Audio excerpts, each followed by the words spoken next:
chiamava Spartaco e nella quinta B giocava a centro-attacco tutti i giovedì.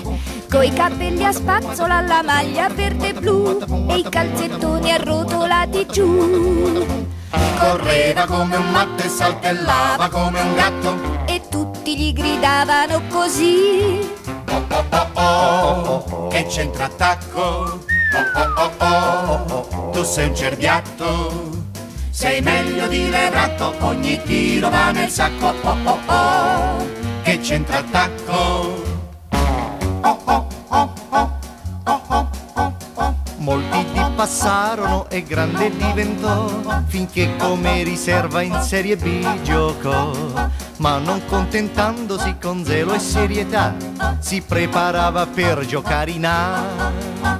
Correva come un matto e saltellava come un gatto E tutti gli gridavano così: oh oh oh oh, che centro-attacco, oh oh oh oh, tu sei un cerbiatto, sei meglio di Levratto, ogni tiro va nel sacco, oh oh oh, che centro-attacco.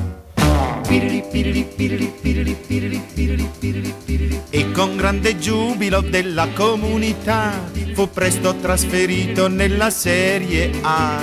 Ma il suo sogno splendido ancor più in alto andò, la maglia azzurra in cuore sospirò.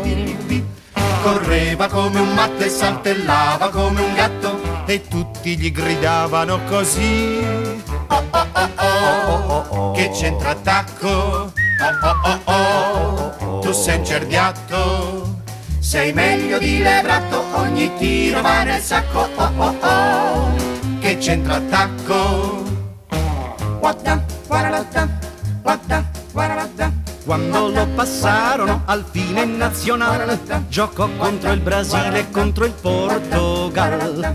Era lanciatissimo, 18 gol segnò, ma giunto al 19 si svegliò, Cadendo giù dal letto proprio sul